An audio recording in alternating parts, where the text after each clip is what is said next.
이재명 지사 같은 경우에는 그 이제 TV 토론 끝난 다음에 내가 지금 권투를 하는데 공격할 수 없는 권투를 하고 있다 이렇게 얘기를 하시더라고요. 그래서 그만큼 이제 1위 후보가 되면은 그다음에 이제 9월부터 본 후보가 되면 다 통합을 해야 되잖아요. 네.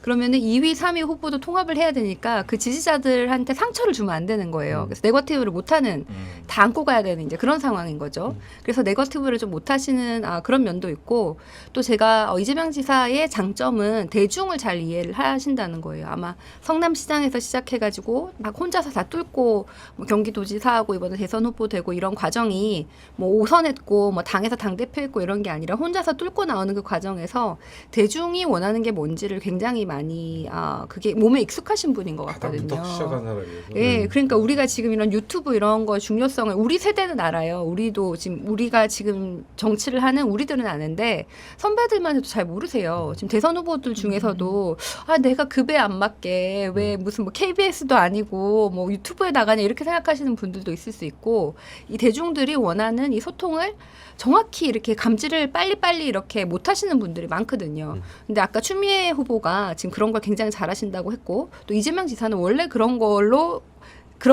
계속 이렇게 성공하신 분이라는 저는 그런 생각이 들거든요. 그래서 그 두 분이 이제 이런 피드백들을 바로바로 듣고 또 필요하면은 이렇게 전략도 수정하고 이러실 분들이다. 네, 여러분들 안녕하세요. 2호 공감 10일에 시작하도록 하겠습니다. 오늘은 우리 스튜디오가 좀 꽉 찼습니다. 우리 알림이 황희두 우리 더불어민주당의 지금 어떤 회의 많이 참석하시더라고요. 그 뭐죠? 언론개혁인가요? 언론개혁 미디어 특위. 언론개혁 미디어 특위 네, 참석하시고 오늘 황희두님 오늘 오셨고요. 네, 한 분 한 분 여러분들 소개시켜드리겠습니다. 네, 정은혜 전 국회의원님 나오셨습니다. 네, 반갑습니다. 매주 금요일 여러분과 함께합니다. 정은혜입니다. 네, 우리 최지은 전 대변인님 나오셨습니다. 반갑습니다. 최지은입니다. 네, 우리 알림이 황희두님 나오셨습니다. 네, 잊을만 하면 오는 황희두입니다. 네, 더 잘생기셨어요. 아유, 가찬이십니다. 오늘 저희가 다룰 게 김대중 노무현 정신이라는 주제와 더불어민주당 커뮤니티 뭐 게시판뿐만 아니라 그리고 오늘 언론개혁에 대해서 잠깐 조금씩 얘기를 좀 나눠보도록 하겠습니다. 일단은 우리 최지은 박사님이랑 우리 정은혜 의원님 여기저기서 이제 활동을 하시고 계시는데 우리 황희두님도 그러니까 당 일도 하면서 캠프 일도 하시는 건가? 그러니까 한 분 한 분 좀 얘기해 드리고 우리 괜찮아요. 어차피 다 아는 건데 우리 정은혜 의원님도 네. 좀 당에서는 어떤 일을 하시고 그다음에 어느 캠프에서 지금 스카우트 저희들이 많이 얘기 좀 편하게 해주세요. 네. 네. 원래는 제가 뭐 이렇게 여러 캠프에서 뭐 이렇게 또 연락이 오기도 했는데 네. 일단 지금은 중앙당의 그 선거관리위원이 됐습니다. 그래서 지금 당으로 거의 매일 그 회의를 하러 출근을 하고 있고요. 지금 중요한 자리네요. 네. 중앙 선거관리위원회. 네, 이상민 위원장님이 계시고 지금 선거관리위원회에서 이제 투개표 분과 그리고 홍보 분과를 맡고 있습니다. 투개표랑 홍보. 네, 그리고 좀 제일 중요한 게 사실 홍보인 것 같아요. 그리고 투개표 같은 경우는 굉장히 공정하게 이제 우리가 또 지역 순회를 하면서 투표를 할 텐데 이런 부분들을 좀 감시하고 또 디자인하는 그런 일을 지금 하고 있고요. 제가 그 공식적으로는 중립을 지켜야 하기 때문에 이제 특정 캠프에 속해 있지 않고 이제 본 후보가 선출이 되면 그때 그렇죠. 선거관리위원회 임명이 종료되고 그리고 이제 그 캠프로 이제 본 캠프로 들어가게 됩니다. 1등 후보의 캠프로 간다. 네, 그렇게 네. 누가 될지 모르지만 1등 후보의 캠프에 네. 들어가서 최선을 다하겠다. 현재는 네. 중앙 선관위에서 투표를 공정하게 중립적으로 저는 이끈다. 그 당의 선거가 당의 중요하죠. 선거가 더 중요하니까 흥행도 중요하고. 네, 네. 우리 최지은 박사님은 지금 당에서는 어떤 일 하고 계세요? 당에서는 저는 이제 국제 대변인도 계속 해달라 뭐 이런 네. 그리고 당의 공약 이런 거 해달라는 요청이 있었는데 지금 상의 중이고 사실 제가 캠프에 들어가서 지금 당직을 맡기가 조금 불가능한 상황이에요. 그래서 지금 저는 좀 고민을 하다가 이재명 캠프에 지금 대변인단으로 합류를 했고. 오, 이재명 지사님 대변인단? 네, 공동 대변인이 몇 명 있는데 그 중에 한 명이고. 야, 이재명 지사님은 천군만마를 얻은 것 같겠네. 부산의 지역위원장이 이재명 지사님 캠프의 네. 대변인. 사실 부산이 별로 없긴 합니다. 예. 뭘 대변할 건데? 저는 뭐 원래 이제 국제 분야인데 네. 경제 분야도 그렇고 네. 공약 정책 이런 거를 좀 더 잘하고 싶은데 사실 전문가거든. 네. 야. 원래는 실제로 들어가셨을 때도 시민들 반응 되게 좋았어요. 그러니까. 엄청 핫한. 그럼 왜 그러냐면 네, 그 소식 여러분들에게 왜 전해지고. 일부러 제가 말씀드렸냐면 네. 어차피 다 알아 나중에 네. 굳이 뭐 네. 또 뭐- 언론에도 많이 많이 나왔고. 네. 네. 그럼 네. 나 하나 물어볼게요. 그러면 네. 이낙연 후보도 있고 네. 추미애 후보도 있고 이재명 후보도 있는데 왜 본인이 이재명 캠프에 이재명 대변인으로 갔는지 짧게 한 정말 번만 말씀. 쉽지가 않았죠. 이낙연 대표님 같은 경우에는 제가 당에서 국제대변인 할 때 당 대표셨고 제가 모셨던 분이잖아요. 네. 그리고 저는 뭐 개인적으로는 김두관 후보님은 또 저희 지역구에서 가깝고 그렇죠. 이런 이제 관계 또 이광재 선배는 제가 그냥 좋아해요. 네. 그분의 비전 이런 거를 좋아하고 이런 것들이 다 이제 얽히니까 결정하기가 쉽지 않았는데 저는 일단은 지난번에 서울 부산시장 선거에서 크게 지고 나서 가만히 있으면 안 되겠다. 우리가 이길 수 있는 후보를 같이 만들어야겠다. 이런 절실함이 있었고 최진이 판단할 때는 이길 수 있는 후보는 이재명이다. 그래갖고 네. 어떻게 보면 정권 연장을 위해서 네, 그런 힘을 면도 조금이라도 있고 합세해주기 네, 위해서. 또 네. 다른 것은 이제 저는 시대 정신 그리고 좀 세대 교체 이런 것에 대한 갈망이 있는데 또 제가 그런 분들이랑 같이 의견을 많이 뜻을 많이 나누는 것 같은데 이재명 지사가 소위 마이너리티라고 불리잖아요. 그래서 이제 노무현 대통령 생각도 나고 이렇게 마이너리티가 다시 이제 우리 당의 기득권이 되면은 좀 당 내부가 좀 더 역동적이 되지 당의 않을까. 기득권이라기보다도 당의 어떤 그렇죠. 류가 메인스트림이 된다. 주류가 되는 주류가 것이 된다라고 얘기해. 이제 그 내부가 좀 흔들리면서 동시에 젊은 사람들이 더 많이 이제 진출할 수 있는 세대 교체의 기회가 될 것이라는 오케이. 그런 희망이 있습니다. 예, 어쨌든 뭐 본인이 어딜 가든 간에 어떤 민주당의 승리를 위해서 가신 거니까 저희가 늘 응원합니다.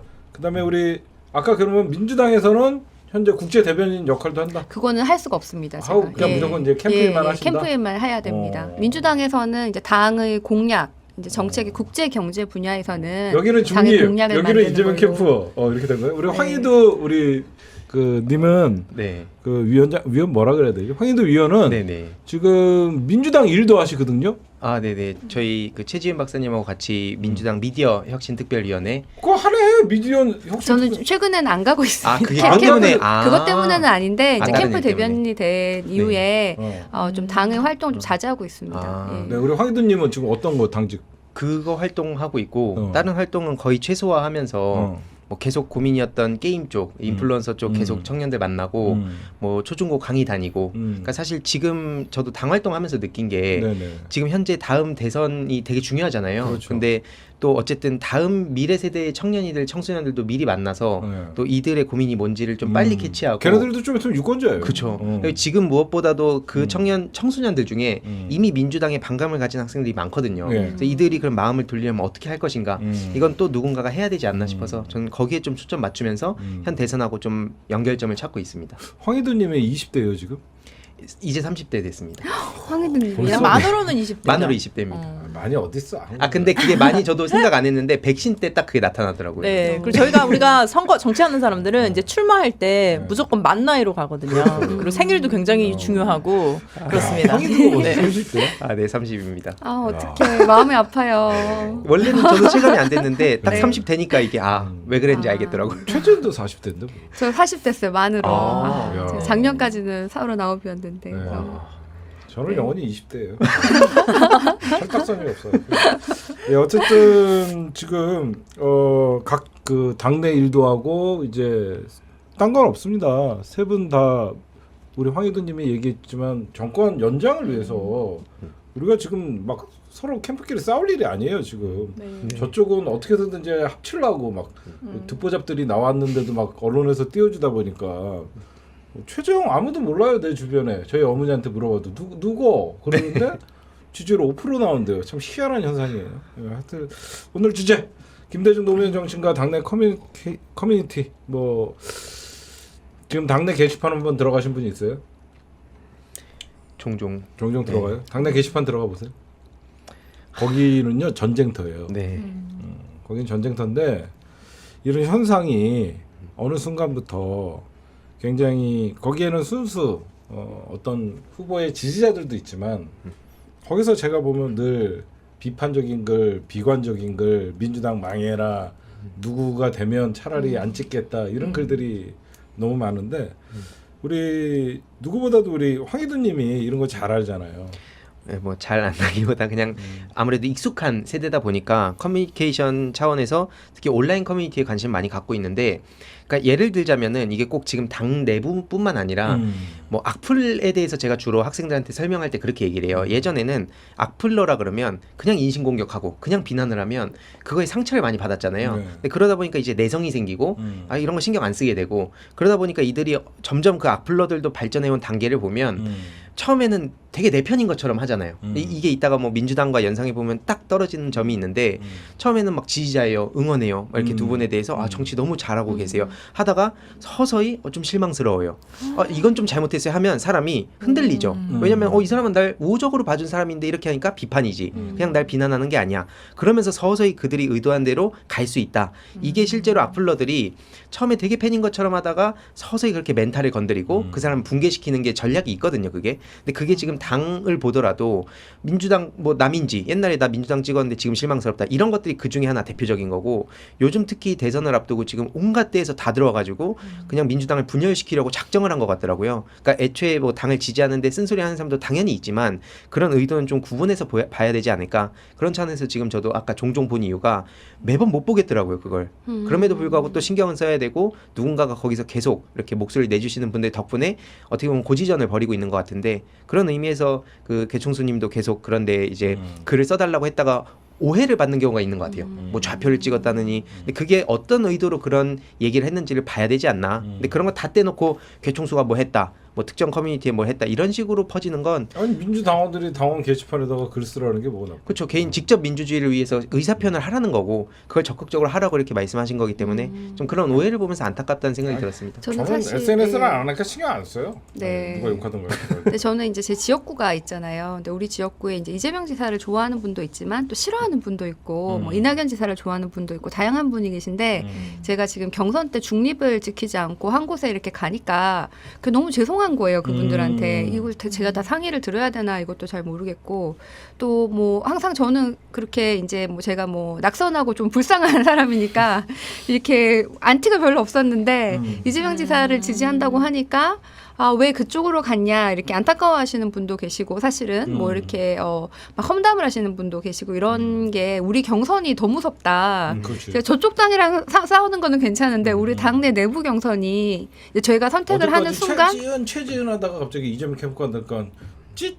그러니까 많은 분들은 안 그러시 응원을 더 해주시는 분들도 있는데 소수의 그런 분들이 계신데, 그것도 이제 우리가 다 감내를 해야 되는 거겠지만 한편으로는 어차피 우리 당의 후보고 9월 되면 통합되고 다 같이 싸워야 되는데 이게 꼭 필요한 건가, 좀 우리 너무 네거티브로 지금 이미 가고 있는 것 같아요. 지금 이제 여론조사 결과가 조금 소용돌이를 치면서 이제 이낙연 후보가 좀 많이 급상승을 하고 있는 추세고, 이 상황에서 지금 이재명, 이낙연 이 두 후보, 그 외에도 또 박용진 뭐 이런 후보들이 가세를 해가지고 좀 네거티브가 굉장히 심하고, 어느 순간 제가 한 지난주 그 TV 토론 끝난 다음부터는 제 주변 분들이랑 얘기를 할 때 이제 전쟁이다 이거는, 그런 느낌이 드는 거예요. 그래서 우리가 당내 경선인데 정말 네거티브 없이 우리 당의 서로 좋은 후보들이 선의의 경쟁을 하고 9월부터는 좀 통합하는 것이 정말 중요한데 이렇게 큰 숙제겠다, 이런 고민이 선거가 듭니다. 원래 그래요. 자기가 이 정치라는 게 자기가 좋아하는 후보가 제일 좋은 거고 그거의 라이벌은 제일 미운 거예요. 원래 이 과정인데 그 과정을 어떻게 민주당이 이제 서로 그 상처를 덜 내면서 본선에서 한 명으로 합쳐진 거, 그 과정거든. 우리 정은혜 의원님도 네. 많이 당했잖아, 이런 거 보면. 누가 봐도 정은혜 뭐 정청래의 사람이다. 네. 거기서부터 시작해갖고 뭐 정은혜 의원님도 네. 이 분야에 대해서는 잘 아시죠. 네, 그래서 뭐 제가 정말 하고 싶은 말은 너무너무 많지만 이분은 일단, 지금 중립을 네. 지켜요. 중요한. 네, 근데 지금 일단은 네. 일단 경선이라는 게 있잖아요. 그래서 지금 6명 후보 중에 한 분을 선택해야 하는데, 우리가 또 이제 결선 투표라는 것을 앞두고 있기 때문에 조금 더 치열해진 것 같아요. 그래서 2등 경쟁도 굉장히 치열해졌고 또 1등에 대한 경계도 굉장히 심한데, 이제 주요하게 제가 지금 당내에 이제 당원들을 좀 보면 이제 사실 오래전부터 이제 본인이 지지하던 대통령 후보가 있고 그 후보를 중심으로 좀 조직이 굉장히 잘 되어 있어요. 각 캠프마다. 그렇죠. 뭐 수는 좀 다를 수는 있겠지만 숫자는 달라도 근데 그런 분들이 사실은 우리가 정책으로 뭐 경쟁하거나 뭐 이런 정책은 잘못됐다. 뭐 이런 그런 식의 어떻게 보면 얘기들을 좀 퍼뜨리는 거는 저는 정당하다고 봐요. 근데 그게 아니고 어떤 뭐 개인적인 문제라든지 뭐 그런 발언들 아니면은 요즘 정말 좀 크게 왜곡된 그 자료들이나 정보들을 가지고 그것을 조직적으로 살포하는 일들이 좀 일어나고 있습니다. 그래서 이런 부분들은 우리가 지난번에 예비 경선 결과도 마찬가지고요. 그때도 이상민 위원장님이 단호하게 특히 뭐 당직자라든지 어떤 당의 직책을 갖고 계신 분들이 그 예비 경선 결과를 가지고 이제 그거를 이렇게 유포하신 분들이 사실 계세요. 그래서 제가 알기로는 징계 받으신 분도 계시다고 알고 있어요. 그래서 장난친 거죠. 네. 그래서 이런 부분에 있어서는 특히 중립을 지켜야 되는 분들은 잘 또 지켜야 하고 또 각 캠프에서도 그러니까 우리가 뭐 지난번에 그 이동학 최고위원이 그런 말 항상 해요. 그 김대중 대통령님 만들 때는 우리가 민주당이라면은 무단횡단도 하지 않았대요. 길에 쓰레기도 안 버리고 민주당의 김대중 지지자들은 그런 행동도 하면 안 된다. 굉장히 그렇게 조심조심하셨다고 해요. 그래서 각 캠프에서도 뭐 물론 좀 뭐 화가 나는 일도 있을 수 있고 하지만 그렇게 좀 루머라든지 좀 잘못된 왜곡된 정보들 이런 것들을 좀 조직적으로 유포하는 일은 좀 지양해야 하지 않을까 생각합니다.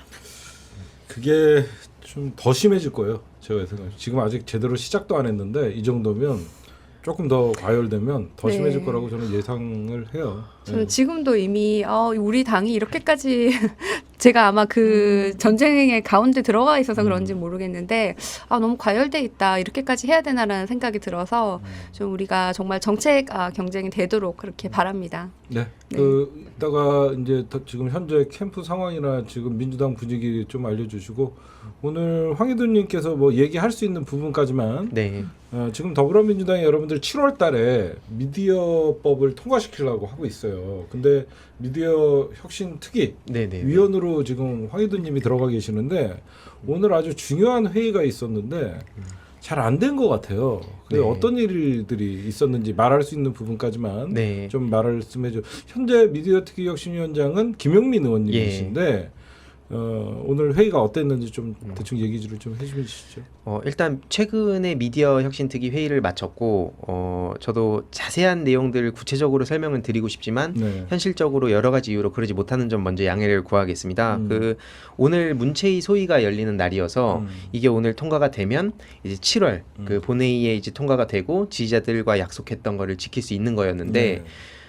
코로나 오늘 어젠가 전수조사를 또 했다 하더라고요. 국회 전체를. 네네네. 그리고 나서 이제 오늘 뭐 자가격리에 들어간 사람들이 있다 하면서 또 뭐 배현진 씨 와가지고 김의겸은 나가라 그러고 뭐 또 발언 문제에 꼬투리 잡고 하면서 또 결국에는 이걸 무산시키려고 한 거예요. 네네. 그래서 결국에는 오늘 회의가 또 이 통과를 못하고 소위에서 그러다 보니까 당연히 7월 본회의에서는 지금 물리적으로 통과가 어려워진 상황인데 근데 소위에서 사실 숫자적으로 보면 굳이 국민의힘이 없어도 통과는 시킬 수 있지 않나요? 그러니까 뭐 이게 통과가 되길 바랬는데 저도 그게 그렇게 안 된 또 점이 민주당 측에서 협치 주자는 하는 사람들이 안 봐도 뻔합니다.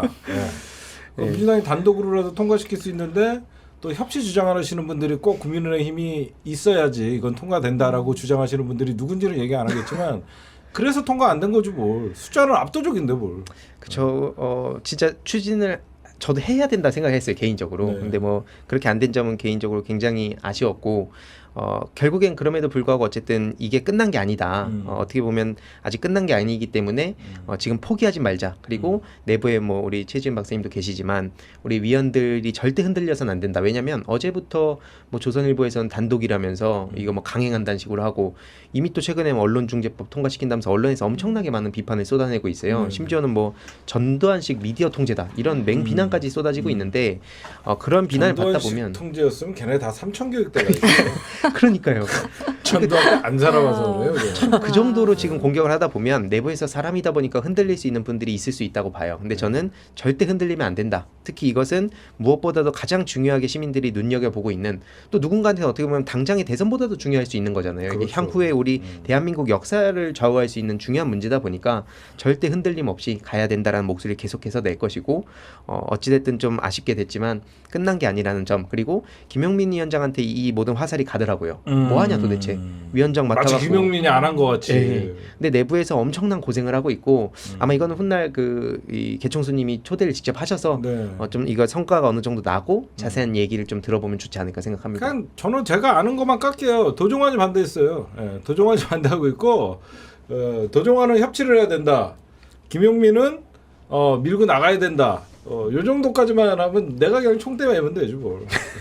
제가 그 내부 상황은 모르겠지만 제가 최근 회의를 이제 안 가가지고 근데 이제 처음에 시작할 때는 우리 황희도 의원 같은 경우에는 우리 커뮤니티 같은 거에서 조금 더 우리 당의 목소리를 조금 더 잘 대변하고 소통하고 좀 모니터링하고 이런 기능을 굉장히 강조하셨고 저는 그게 꼭 필요하다고 생각을 했거든요. 네. 그러니까 그거는 이제 진행을 하고 계신가요? 안 그래도 이틀 전에 김용민 위원장님하고 같이 송영길 대표님을 찾아뵀어요. 그래서 직접 몇 가지 제가 그 지인 통해서 개발한 프로그램이라든지 그래서 그걸 통해서 뭐 어떤 내용인지까지는 자세히 이렇게 말씀드리기는 어렵지만 한마디로 의원들이 보통 뉴스에 나온 기존 언론에 나온 내용들은 다 이렇게 보면서 온라인 커뮤니티 그게 뭐 좋은 거든 안 좋은 거든 그거랑 동떨어진 경우가 있잖아요. 그러니까 더 이상 뉴스만 바라볼 게 아니라 온라인 커뮤니티에서 또 어떤 얘기들이 나오는지 그걸 가장 대표적으로 빨리 커뮤니케이션 하는 게 뭐 하태경 이준석 케이스인 거고 그래서 그게 잘했다 못했다 뭐 그런 내용들이 팩트다 아니다를 떠나서 어떤 이야기들이 돌고 있는지 알아야 그거에 대해서 피드백을 할 수 있기 때문에 그런 어떤 프로그램을 당내 180명한테 쫙 퍼뜨릴 수 있는 그런 프로그램을 만들자고 제안을 했고 송영길 대표님도 굉장히 좋게 긍정적으로 이렇게 해주셔서 나중에 또 이것도 기회가 되면 더 자세히 얘기할 수 있겠지만 일부 와전돼서 그냥 공격을 받는 경우가 많은 것 같아요. 지금 송영길 대표님 같은 경우에도 송영길이 보이지 않게 양쪽 얘기 잘 들어가면서 예. 해야 된다는 건 원칙적으로 7월 달에 통과시켜야 되는 건 통과시켜야 된다. 예. 라고 하면서 김용민 위원장한테 굉장히 힘을 실어주고 있는 것 같아요. 예, 뭐 그런 부분도 있고 해서 이 또한 지금 구체적으로 얘기하기는 어렵지만 아무튼 이 부분에 대해서도 굉장히 필요성을 느끼시고 이 실무자분하고 지금 얘기를 하는 상황이에요. 그래서 앞으로 민주당에 뭐 아까 뭐 게시판 얘기도 나왔지만 온라인 커뮤니티를 의원들이 보게 되면 이들도 사람이기 때문에 본인이 자주 가는 커뮤니티에 의사표현을 적극적으로 하고 그걸 의원들이 보게 되는 거잖아요. 왜냐면 가장 궁금한 게 내가 무슨 얘기를 하고 있을까. 제가 이제 이런 프로그램을 시연했을 때 거의 대부분의 분들이 본인의 이야기를 궁금해하시는 거예요. 왜냐면 내가 잘하고 있나? 뭐 사람들은 어떻게 생각하나? 근데 그런 프로그램이 모든 우리 민주당 국회의원들을 만약에 이렇게 대상으로 그게 세팅이 된다면 이분들이 이제 시청자들의 그러니까 시민들의 의견을 더 적극적으로 받아들일 수밖에 없다고 생각을 하고 그런 의미에서 앞으로 당내 민주주의가 조금 더 한 걸음 진전할 수 있지 않을까 생각해서 되게 중요하다고 봅니다. 네, 우리 시청자분들한테 잠깐 제가 정리를 해드리면 우리 황희든 위원이 좀 말을 아낄 수밖에 없어요. 직접 위원인데 여러분들에게 지금 설명해드리면 미디어 특위가 지금 열리고 있습니다. 열리고 있는데 7월달 안에 어떻게든지 민주당은 미디어법을 통과시키겠다. 그래서 언론개혁이 시작이거든요, 이게. 근데 여기에서는 이제 민주당 여러분들이 이제 가장 잘 아는 징벌적 손해배상이 3배에서 5배짜리가 있어요. 그걸 통과시키는데 이게 좀 부족한 면이 없지 않아 있었고 열린민주당의 최강욱 의원님의 안도 같이 더해서 민주당 안과 최강욱 의원의 안을 같이 더해서 언론 이왕 통과시키는 거 미디어법으로 통과시키려고 지금 계속 회의를 하는 거예요. 네. 그래서 어떻게든지 우리 황희도 의원이나 김용민 위원장은 7월 달에 해야 된다라고 하는데 문체부에서 이게 소관 부서이기 때문에 도정환 의원이 문체부의 그 소관 위원장인가요?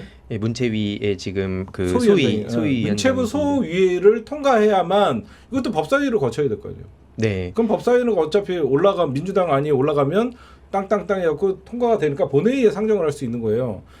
근데 이 자체를 김용민 의원님이나 우리 그 황희도님 같은 경우에는 우리가 왜 눈치를 보냐, 빨리 이거는 국민과의 약속이다, 통과시켜야 된다라고 하는데 문체부의 소위원장인 우리 도종환 위원장님께서는 국민의힘과도 협치를 해야 된다, 저쪽에 의견을 들어봐야 된다라고 하면서 오늘 이 회의가 무산됐다, 이렇게 정리하면 될까요? 상상력으로 정리했는데 괜찮나요? 상상력. 아니, 뭐 이제 지금 코로나 시기다 보니까 뭐 자가격리도 하고 뭐 그런 여러 가지 이유가 있었을 거라고 생각해요. 근데 뭐 그게 쉴드야? 제 개인적으로는 어차피 언론에서 뭘 해도 욕을 먹잖아요. 그러니까. 지금 어차피 조선일보를 비롯해서 아까 전두환 얘기까지 나오는데 이래 하나 저래 하나 욕 먹고 시간 끌으면 끈다고 어차피 또 내부에서도 흩어지는데 이런 때 좀 단호한 모습을 보여야 되지 않나 개인적으로. 그러니까 이렇게 만약에 미디어 회의에서 또 오늘 연기됐다라고 하면 송영길이랑 김영면 죽으라고 욕먹는 거야. 사람들이 이 내부에서 어떤 일이 있었는지는 모르는 거죠. 네. 회의 내용이 공개가 안 되니까. 안에서 도종환이 만약에 협치를 주장하면서 국민의힘에 배국상이 들어와 갖고 배현진이 들어와 갖고 뭐 김의겸이랑 깽판 치고 싸웠다. 그런 것만 이슈가 되거든요. 근데 나간 사람 잡아야 된다. 제가 늘 얘기하지만 협치라고 늘 얘기하고 촛불 국민에 대한 배신이에요. 근데 이 언론 개혁에 대해서는 우리 당도 꼭 하겠다는 의지가 있는 것으로 알고 있고 뭐 설사 이제 이번에 그랬더라도 저는 7월 아니면은 뭐 이제 조만간 할 것이라고 그렇게 생각을 합니다. 제가 네네. 또 김용민 위원장님도 그렇고 우리 송영길 대표님도 그렇고 그거를 꼭 하실 분들인 것 같고 또 우리 황희도 위원이 거기 같이 계셔갖고 너무 든든합니다. 보면은 그 우리가 의회가 이제 사실 국회가 돌아가는 게 약간 좀 어셈블리. 그쵸 내셔널 어셈블리에서 이제 사실 국민 여러분들은 굉장히 답답할 때가 많아요 사실은. 그리고 더 밀어붙이지 못했냐 하는 것들이 있는데 그 안에 사실은 우리가 알지 못하는 그 미묘한 내용들이 있기도 합니다. 근데 이제 도종환 의원님이 뭐 오늘은 뭐 그랬다고 하시면 사실은 다음에는 또 물러서면 안 되는 거죠. 오늘 같은 그치, 경우 오늘 한번 양보해주고 네. 다음에 좀 명분상 오히려 이게 명분이 생길 수도 있거든요. 네. 우리가 좀 그런 게 아직은 있어요. 그 네. 깊은 뜻은 알지 못하니까 네. 국회라는 것이 정말 무조건 그 여당이라고 다수당이라고 밀어붙일 수는 없으니 적어도 한두 번의 기회는 주고 당신들이 우리 예전에 사실 상임위원장 다 할 때도 우리가 먼저 기회를 줬던 거 아니에요. 근데 그쪽에서 안 법사위원장은 왜 안 받았고. 갖고 와? 어떤 왜 거요? 우리 법사위원장 임명이 왜 아직 임명 또 안 아직 했죠? 전에 아. 아직도 왜 안 되고 그거 있고. 아직도 나는 네. 참 법사위원장은 우리가 사소해야 될게 7개 내줄게. 아니 그거 7개 준다고 책임을 면제받나? 난 진짜 민주당 그런 거 보면 욕 안 하려고 그래도 웬만하면 얘기를 안 하는데 빨리 상임위도 아직 확정도 네, 못하고 아직 상임위도 확정이 안 됐고 해서 저는 도종환 그 의원님이 이번에 한번 양보하셨지만 이제 그래도 다음에? 밀어붙이시지 않을까 좀 기대를 해봅니다. 그렇게 해주셔야죠. 저도 네. 추가적으로 좀 이걸 전하면 뭐 시민분들은 좀 많이 비판을 하긴 했지만 전용기 의원한테 연락이 왔어요. 제가 뭔 연락이 왔냐면 이거 안 된다. 지금 지지자들 이렇게까지 지금 중요하게 바라보고 있는 건데 소위에서 인원이 만약에 안 돼서 이걸 못하면 전체회의라도 해야 된다라는 식으로 하면서 이걸 빨리 통과시켜야 된다고 목소리를 의총에서라도 보냈습니다. 좀 다뤄야지. 예, 이거는 강하게 목소리를 내고 있다고 합니다. 예. 근데 저는 사실 지금 우리 당 리더십보다 국민의힘 리더십이 더 흔들리는 것 같은데 네. 그 예로 우리가 이제 재난지원금 같은 경우에 보편 뭐 그때 송영길 대표하고 이준석 대표하고 뭐 만찬을 해가지고 협의를 한다. 그런 다음에 뭐 재난지원금을 보편적으로 지급한다고 하고 그 옆에 있는 대변인 중에서 저쪽 당의 황보승희 대변인이 바로 뭐 이런 말들을 했어요. 오늘 우리가 약속한 것은 뭐 꼭 지킬 겁니다. 뭐 지켜봐 주십시오. 감사합니다. 이렇게 바로 발표까지 했는데 100분 있다가 다시 그거 잘못 뭔가 오해가 된 거다. 우리 안 한다 이러고 철회를 했잖아요.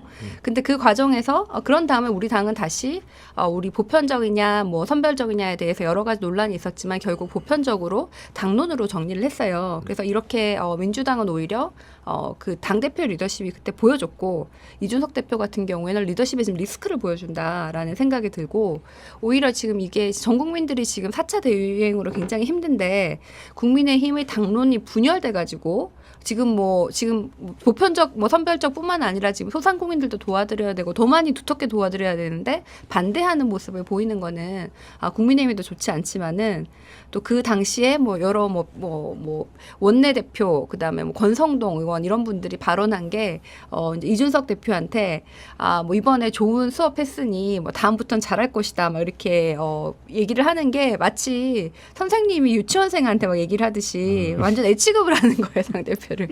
우리는 송영길 대표한테 우리가 싫을 때나 반대하는 의견이 있으면은 그 이유로 그 사안에 대해서 얘기를 하지 태도를 가지고 하는 게 아니잖아요.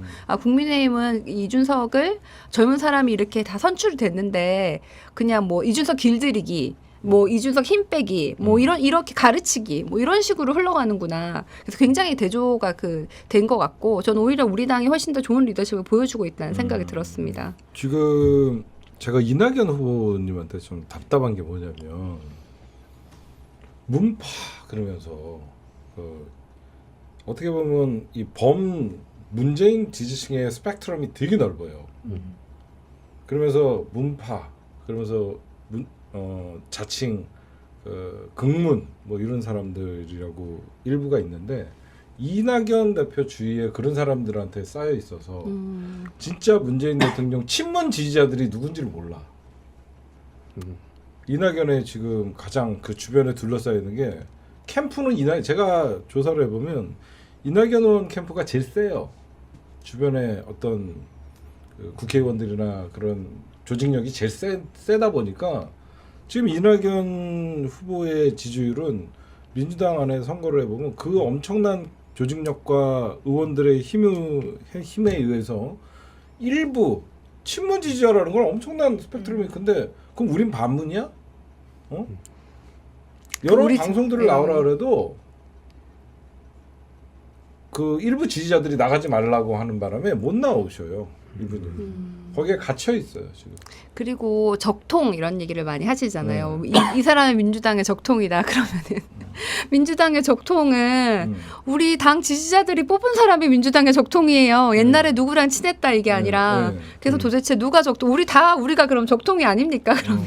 제가 좀 최근에 네. 당에 그 좀 이렇게 비판하는 목소리를 좀 낸 이유가 뭐냐면 그게 좀 많이 화가 났어요. 김대중 노무현에 대한 얘기를 계속 하잖아요. 거의 대부분이. 근데 그건 되게 좋다고 생각을 해요. 그 정신에 대해서 얘기한 건 좋은데 뭐 김대중 대통령 시절에 뭐 친했다. 혹은 뭐 같이 가까이 있었다. 뭐 그때 일을 했다. 그렇다고 해서 이분이 김대중 정신을 온전히 받들고 또 지금 시민들이 바라고 있는 걸 잘 구현하냐라는 건 다른 얘기라 생각하거든요. 근데 그걸 마치 또 그리고 선택적으로 뭐 예를 들어서 노무현 정신 얘기하면서 뭐 대연정 하겠다. 근데 그 발언만 가져와서 노무현 대통령의 꿈이었으니까 이건 맞다라고 하면서 아주 일부분을 거기에 끼워 넣는 게 저는 개인적으로 납득하기 어렵더라고요. 그럼 노무현 대통령이 도전했던 건 뭐 기득권한테 맞서 싸운 건 뭐 언론개혁, 검찰개혁 이후로도 뭐 지역균형 발전 이 수많은 가치들 안에 하나만 똑 떼놓고 난 저쪽하고 협치할 거야. 그러면 개혁에 대한 건 이 앞장선 사람들이 바보가 되는 구조더라고요. 그게 그걸 보면서 좀 노무현 김대중 정신을 기리는 건 당연히 좋은데 그리고 해야 되는데 선택적으로 하는 건 굉장히 좀 비판적으로 보고 있고 그거에 대해서는 전 계속 비판을 할 예정입니다. 왜냐면 민주당 노무현 대통령 처음에 지지율 0몇 %였어요. 그러다가 2% 그러다가 사람들이 아무도 없었어요. 그러다 갑자기 시민들이 만들어낸 바람이었거든. 그래서 지금 보면 골수 친문이라고 언론이 계속 프레임을 씌우거든요. 그리고 반 이재명 연대, 그다음에 막 이 싸움이 뭐 전면전. 지금 보면 저는 더불어민주당에게 부탁하고 싶은 게 하나 있는 게 의원님들 입 조심하셔야 돼요. 지금 의원님들이 이제 각 캠프에 들어가 있거든요. 어제도 김종민 의원이 느닷없이 추미애 대표를 저격을 하고 이재명 지사를 저격을 하고 자기가 최고위원이었을 때 검찰개혁 밀어붙였다. 그러면 다 알아요 사람들이. 선거 끝나고 어떻게 하려고. 하여튼 의원님들이 오히려 지지자들이랑 싸움을 붙이는 것 같아요. 제가 보니까. 그래서 의원님들 한 분 한 분씩 좀 모셔갖고 이낙연 대 이재명을 모실 수는 없잖아요. 그러니까 거기 대표하시는 분들을 모셔갖고 좀 얘기 좀 시켜야 되겠어요. 두 분. 친해지길 바래. 뭐 이런 프로. 친해지길 바래. 앙숙들 모셔갖고. 네, 오늘 우리 정은혜 의원님 같은 경우는 당내 분위기 선관위 연기설이 있어요. 그거 좀 자세히 좀. 네. 이제 선거가 코로나 바이러스 19가 좀 굉장히 전국적으로 좀 최고치를 좀 찍으면서 이재명 캠프에서도 좀 공감을 하고 있다라는 얘기들이 들어오고 그 중앙선관위 어떻게 좀 결정이 나는 거죠? 일단 그 이상민 위원장님이 그러니까 각 캠프의 얘기를 듣기 시작하셨어요. 저는 굉장히 좋은 현상이라고 보는데요. 그 지난 주말에 예비 선거가 끝나고 아마도 월요일에 그 각 캠프에 이제 대리인 분들 6분을 모셔서 얘기를 들었고 그 각 캠프의 고충들을 듣고요. 아마도 이 고충들은 좀 정기적으로 들으실 예정인 것 같습니다. 근데 그때 나왔던 게 이제 5명의 후보 측에서는 이제 경선 연기를 하자. 코로나가 너무 심하다라는 입장이었고 이제 이재명 측 입장에서는 이제 뭐 당의 결정에 따르겠다. 지금 코로나 상황이 굉장히 이재명 지사 측에서도 당의 그 심각성을 인식을 하고 당의 결정을 따르겠다. 코로나가 엄중하다. 당의 결정을 따르겠다. 다만 우리가 이제 10월에 국정감사가 있잖아요. 그렇죠. 그때 이제 굉장히 중요한 법안들이 또 이제 또 상정이 되거나 그리고 또 국정감사에서 또 스포트라이트를 많이 받아야 하는 것들도 있어요. 그렇죠. 사실 국민들의 관심을 받아야 하는 이슈들이 있는데 사실 국정감사 전이면 좋겠다. 근데 이제 우리가 9월에 또 추석이 있기도 하고요. 그래서 아마 그쯤으로 좀 생각을 하고는 있는데 아직 공식적으로 확정된 건 없습니다. 그래서 계속 좀 논의를 하고 있고요.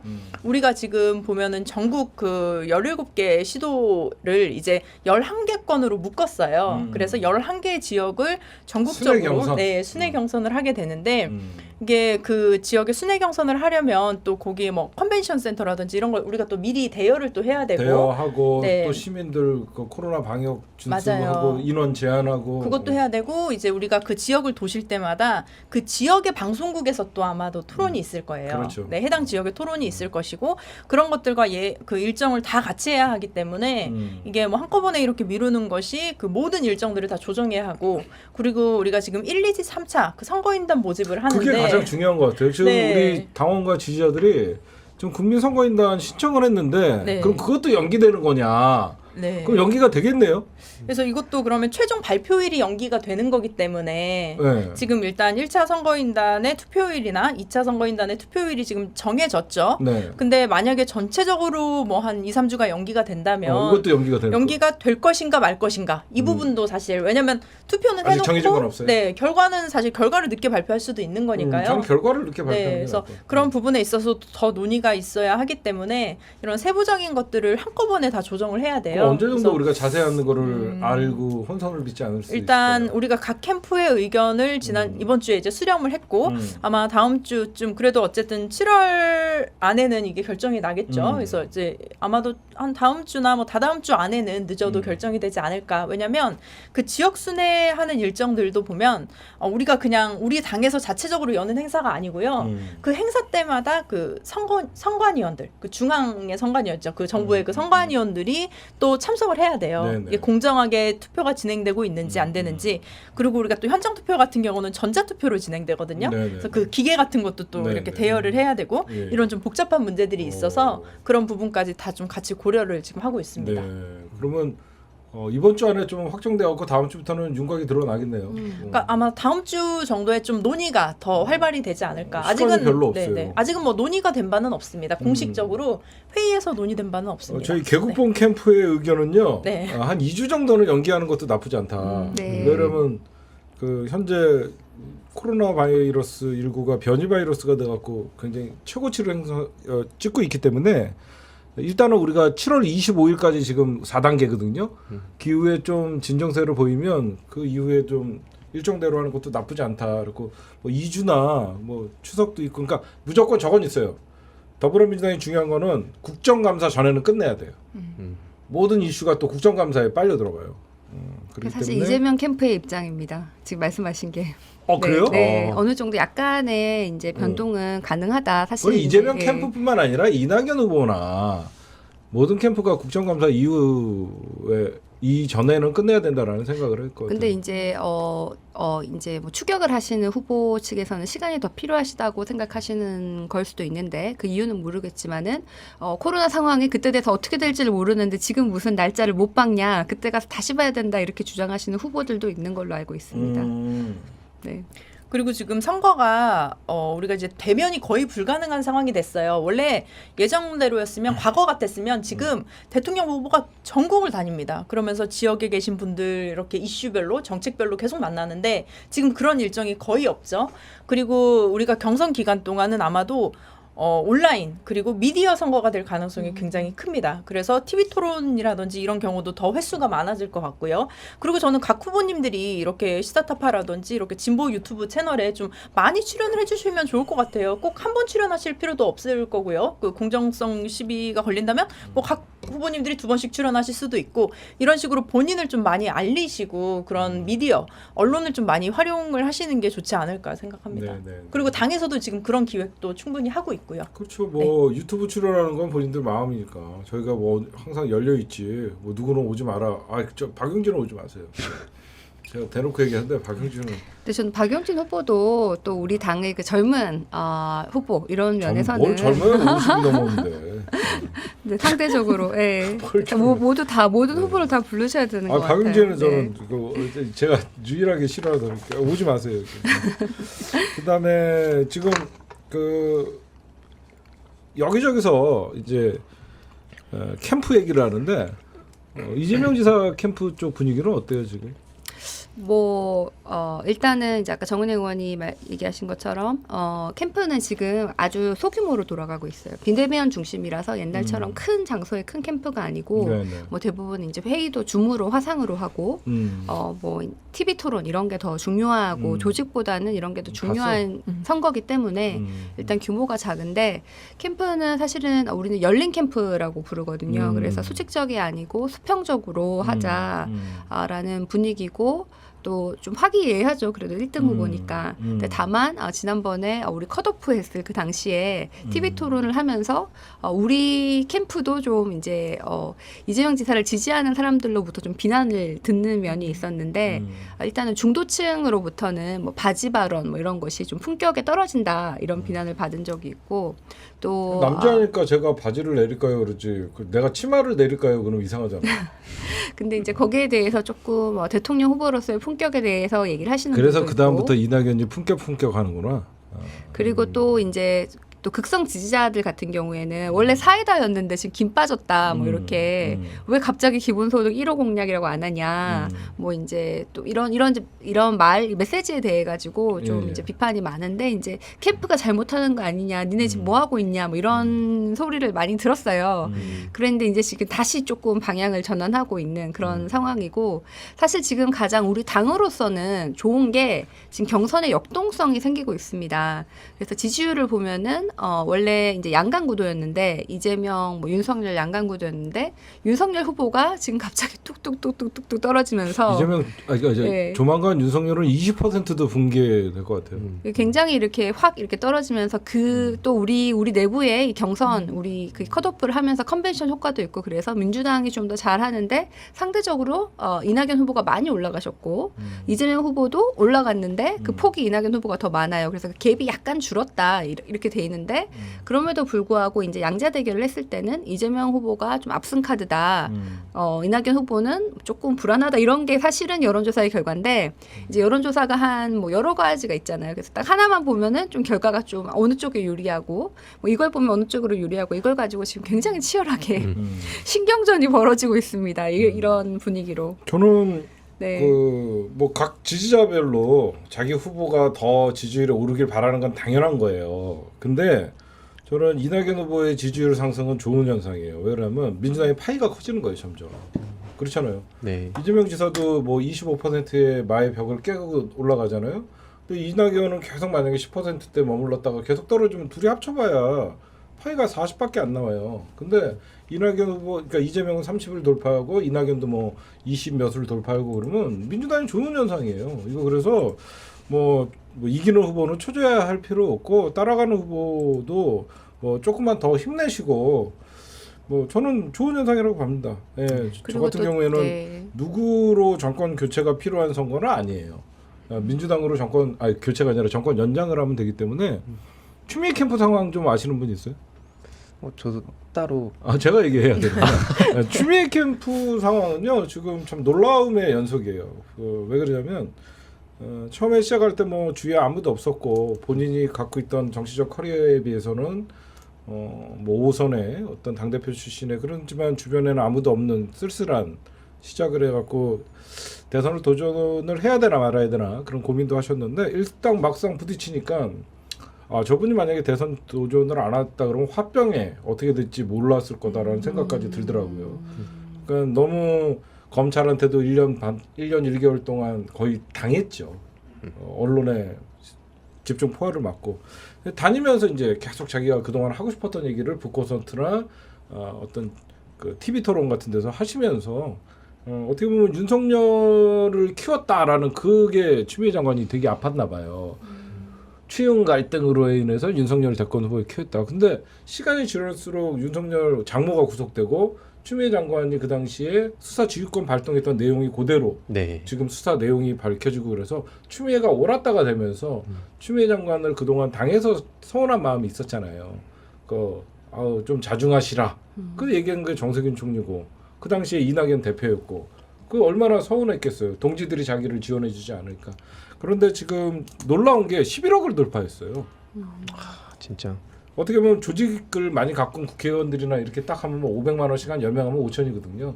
그런 조직도 없이 현직 국회의원 한 명 없이 시민들과 함께 지금 같이 뚜벅뚜벅 앞길을 걸음걸이를 뛰고 있는데 25억인가요 아마 대선 후보? 네. 그래갖고 제일 먼저 25억 채울 수 있는 후보는 추미애가 아닐까라는 생각을 이재명 하고 후보가 있어요. 좀 더 많이 지금 거의 20억에 다다르더라고요. 이재명 기사님 20억? 제가 한 이제 처음 이틀 만에 그럼 14억인가 이재명 기사님이 모았거든요. 가장 네. 아무래도 예, 지지율이 그럴 많고 가능성이 있는데 그러니까 제일 먼저 채울 것 같고 네. 적어도 25억까지는 채울 수 있을 것 같아요. 그래서 근데 추미애 후보 같은 경우에는 진짜 말씀하신 것처럼 처음에 추미애 후보가 대선 나온다고 했을 때 당의 어떤 분들은 이거는 우리한테 악재다 이렇게까지 처음에 그런데 오히려 생각을 추미애가 했어요. 윤석열을 예. 잡고 있어요 지금. 그러니까 이제 추미애 후보가 나오면은 이건 윤석열 키워주는 건데 우리 당 대선에 안 좋다 이렇게 생각하시는 분들이 지금 본인들이 다 실수를 하신 거를 이제 깨달으시는 거예요.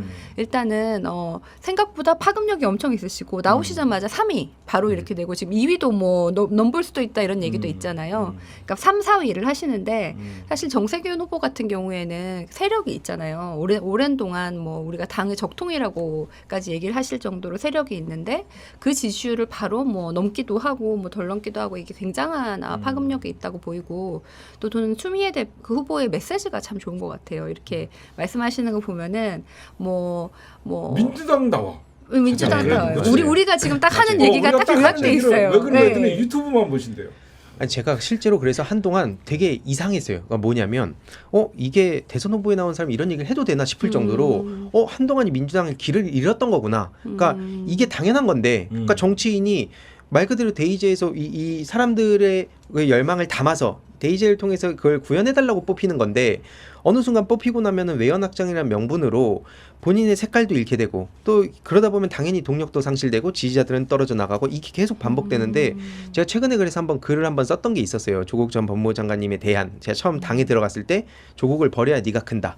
그 얘기가 진짜 이 가슴 깊이 이렇게 박혀 있는 이유가 그렇게 해서 정치인 되면 안 한다. 뭐 원래 정치인에 대한 생각도 없었지만 도대체 그렇게 해서 얻고자 하는 게 무엇인가를 묻고 싶은 거였어요. 그렇죠. 근데 사방에서 그런 얘기들을 막 정치권 안팎으로 하니까 그게 되게 쌓여가지고 오기가 생겨서 버티게 되더라고요. 그러니까 원래 저도 이렇게까지 당 활동 깊게 하려고 들어간 게 아니라 원래는 인플루언서 막 프로게이머들이 정치에 관심 갖게 하고 그게 민주당 쪽으로 왔으면 좋겠다라는 생각으로 활동을 했던 건데 안에 보니까 개혁에 앞장선 사람들은 그냥 한순간에 카드로 쓰이고 버려지는 것 같고 그렇죠. 남아있는 사람들은 그때 가만히 있다가 마치 심판처럼 등장해서 내가 중재해줄게. 약간 이런 이미지를 가져가서 저쪽에서도 인정받고 여기서도 뭔가 이제 인정을 받는 듯한 그렇게 가면 이게 당이 민주당의 미래를 어떻게 그려야 될 것인가에 대한 누가 답답함. 개혁에 앞장서게? 그렇죠. 그게 그런 차원에서 아까 추미애 장관님도 막 자꾸 이 내부에서도 좀 젊은 친구들 사이에서도 저한테 야 이거는 옹호하지 마라. 이거 뭐 너무 그 박스권에 갇힌다 이런 얘기들 한 거 보면서 너무 답답한 거예요. 근데 본인은 오죽하실까라는 안타까움도 있었고 그런 관점에서 지금 이렇게 등장하셔서 쭉 치고 나갈 때 본인들이 틀렸다는 걸 인정해야 되잖아요. 그렇죠. 인정을 하던가 인정하기 싫으니까 다른 차원으로 네거티브를 하는 게 보이는데 굉장히 그런 점들 보면 유감이에요. 정말로. 그래서 이번에 우리가 그 예비 경선 토론이 끝나고 나서 가장 이렇게 좀 재평가를 받으셨던 분이 일단 최문순 지사님 원래 뭐 말씀을 잘 하시니까요. 불량감자. 네. 아쉽게 탈락하셨지만 그리고 저도 지금 제가 계속 당직자분들도 만나고 의원님들도 계속 만나고 있거든요. 근데 추미애 장관님을 다시 봤다. 그리고 특히 토론을 하는 걸 보면서 말씀하신 대로 본인의 소신 그리고 본인의 생각을 그렇게 끊임없이 이렇게 다른 방식으로 계속 말씀을 하시거든요. 사실 같은 얘기를 하고 계신 건데 그 방식은 굉장히 다양하게 표현을 하세요. 그런 걸 보면서 정말 그러니까 극단적으로 이렇게 말씀하신 분도 있어요. 모든 후보가 추미애 후보처럼 좀 토론하면 좋겠다. 그렇게 말씀하셨던 분도 계신데 아마도 저는 앞으로 추미애 장관님 같은 경우는 계속 올라갈 일만 남지 않았을까. 지지율에 있어서는 그렇지 않을까 좀 예상해 봅니다. 제가 추미애 후보님이 처음에 나오신다 그럴 때 이게 참 하도 여론에서 추미애 나오면 땡큐고 추미애 나오면 윤석열이 오히려 반사이익 받는다 이런 얘기할 때 모두가 그 말이 진실이라고 생각할 때 저는 딱 하나 생각했어요. 그럼 추미애가 잘못된 일을 한 거냐. 우리에게 반문을 했어요. 검찰개혁이라는 시대적 정의에 조국 장관님도 잘못한 거냐 그럼. 안 그래요? 조국 장관님도 검찰개혁 한다고 나서지 않았으면 저렇게 가족이 당하지 않았어요. 그럼 추미애 장관이 우리가 역설적으로 안 할 일을 자기 고집 때문에 한 거냐? 아니거든요. 이거는 더불어민주당의 미래를 위해서도 공익의 목적 그리고 시대의 정의를 위해서 맞서 싸우는 사람들은 반드시 국민들이 보상을 해줘야 된다는 생각을 했어요. 그래서 외롭게 해드리면 안 된다는 생각을 해서 저는 정말 추미애 장관님이 여태까지 제가 오랫동안 봐왔지만 추미애는 검찰 1년 1개월 동안 검찰과 싸울 때 지지자들이 꽃다발 보내주고 그런 고마움을요. 추미애 장관님 솔직하게 얘기할게요. 정치인 추미애는 별로였어요. 전. 정치인 추미애 20년 동안 정치하는 걸 보면 좀 독선적이고 저는 그런 면을 봤어요. 막 근데- 삼보일비하고 막 이러신 거 근데 저는 제가 이게 언제부터 경험해보지 추미애가 못했지만 20년 동안 정치했던 그 시절을 1년 1개월 만에 본인이 진짜 어떤 정치를 해야 되는지 깨달았다고 생각했어요. 그동안 그냥 너무 그냥 오선 쭉 해버리고 당대표하고 정말 탄탄대로로 갔잖아요. 뭐 물론 힘든 시간도 있었지만 늘 주변에 사람들이 있었고 보좌진이 있었고 외로운 시간이 없었어요. 검찰 개혁을 외치고 법무부 장관 물러난 이후에 그 2달이 추미애를 성장시킨 거예요. 전 깜짝 놀랐어요. 2달 동안 각종 유튜브들을 다 봤대요. 지지자들이 어떤 걸 원하나. 어쩔 때 깜짝 놀라요. TV 토론하는데 우리의 마음을 그대로 얘기해줘요. 왜 그런가 했더니 추미애가 20년 동안 정치를 여의도에 갇혀 있었던 정치가 이제 광장의 정치의 마음을 읽는 어떤 정치인이 됐다. 그래서 제가 가장 추미애의 대선 등판은 추미애가 대선에 등판하지 않았다 그러면 네거티브 싸움이랑 개혁이라는 네. 어떤 이슈가 올라올 수가 없었어. 네. 그러니까 추미애 없었으면 검찰 얘기 안 했을 거예요. 네, 맞아요. 봐봐요. 1번, 2번, 3번 서로 부담스러워서 얘기 안 했을 거예요. 윤석열 얘기도 그냥 묻어놓으려고 그랬을 거예요. 추미애가 등판하면서 내가 검찰개혁 내가 했다, 네가 했다 오히려. 네. 그래서 민주당다운 경선을 이끌어가는 후보가 추미애라 그래요.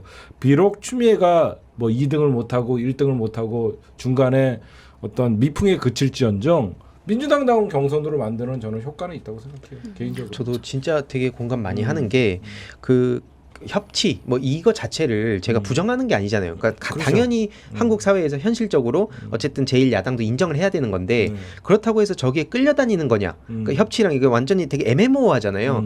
근데 저는 이런 생각인 거예요. 내가 앞장서서 무언가를 목소리를 내고 그러면 당연히 저항은 있을 수밖에 없는 거고 모든 이들의 사랑을 받을 수 없는 게 정치인의 숙명이라 생각하거든요. 근데 마치 모든 사람의 사랑을 받고 싶어하는 분들이 좀 그러니까. 계시는 것 같은 거예요. 그럼 왜 정치인을 하는가에 대한 궁금증이 있는 거고 결국 그렇게 되면은 앞장선 사람들은 누가 챙겨줄 것이고 그런 사람들이 없어지면 결국에는 그냥 다 두루두루 그냥 좋은 게 좋은 거다라고 넘어가게 되면 그럼 개혁을 원하는 시민들의 열망은 누가 들어주냐? 그러니까. 결국에는 그런 관점에서 봤을 때 본인의 어떤 개혁을 하고 했을 때의 두려움, 조국 전 법무부 장관을 보면서 아 내가 저렇게 되는 거 아니야라고 거리를 두는데 그걸 차마 밖으로는 말 못하니까 이 강성 지지자들이라고 싸잡고 그 서초동에 나갔던 수많은 사람들을 전부 다 강성 지지자고 거기에 너무 휩쓸리지 마라라는 딱 명분 하나 만들고 그냥 그걸로 자꾸 튕겨내는 거 아닌가 너무 화가 나더라고요. 그 국민의힘의 최고위원 김재원인가 성함은 좀 기억이 안 나는데 있어요. 김재원 의원. 그 뭐 역투표 한다고 네네, 역선택. 역선택한다고 추미애 뽑았다고 자기는 이렇게 마치 추미애 후보가 되면은 민주당이 안 좋은 것처럼 이렇게 얘기를 하시는데 커다란 오해십니다. 그리고 우리 지금 그 당원 그 우리 선거인단 76만 명이 모였어요. 그래서 역선택 뭐 몇 명 해봤자 대세의 지장도 없고 이거 그냥 표본이 너무 커가지고 지금 이 샘플이 이 정도면은 민심을 반영할 수밖에 없는데 뭐 사실 뭐 대선 후보 선거할 때도 뭐 국민의힘의 당원들도 들어가 있는 그렇죠. 거고 그래서 이분들이 역선택 해봤자 아무 상관없고 우리 추미애 후보만 띄워주시는 것이다. 이런 말씀을 드립니다. 당 입장에서도 굉장히 좋아요. 사실 김재원이 그 발언을 하고 나서 이제 리모컨 선거인단이 마감이 됐죠. 근데 네? 이제 저 리모컨 미안해요. 네네. 리모컨 우리 의원님들이랑 우리 패널들이 더워하시는 것 같아요. 좀 네네.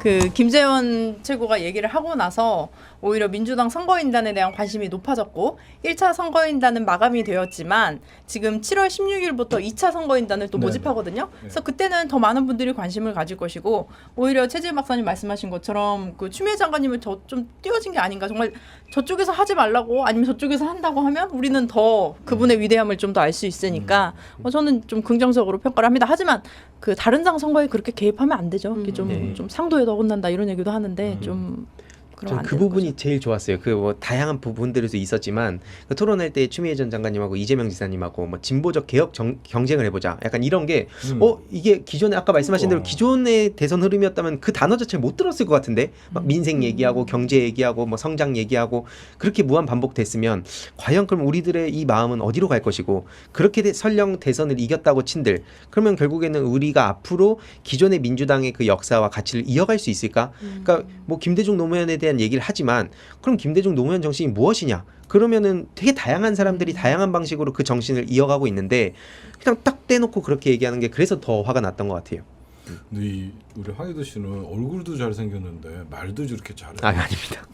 오늘 가르마를 이렇게 머리를 올리니까 되게 잘생겼다. 아니 지금 댓글에도 지금 황희도 위원 머리를 앞으로 올리고 다니시라는. 우리 제 코디가 오늘 좀 제대로 핸섬한 해줬네. 느낌이 있어요. 네. 그래요. 감사해요. 코디님이 또 이렇게 신경 많이 네. 써주셔서 감사합니다. 야, 아니 내가 20대 때 좀 괜찮았어.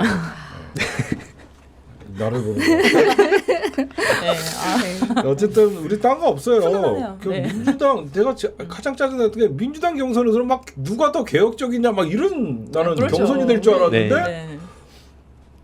제가 솔직하게 이낙연 대표를 좀 내가 캠프의 어떤 브레인이라 그러면 자꾸 품격을 얘기하는데요. 이거 잘못됐어요. 왜 그러냐면 방향 표가 안 올라가요. 이렇게 하면 이게 무슨 말이냐면 품격하면 문재인이에요. 그렇죠? 많은 사람들이 문재인의 품격에 반해서 투표를 했던 사람들이에요.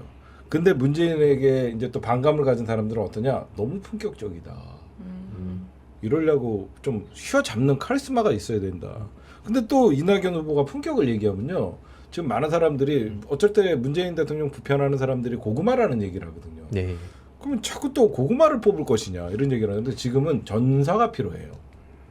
제가 보면 전사가 필요하고 사람들이 정권을 가졌을 때 힘을 어떻게 쓰는지를 보여주는 후보에 대해서 갈증이 있기 때문에 그래서 저는 오히려 이재명 후보가 더 지지율이 올라간다고 생각해요.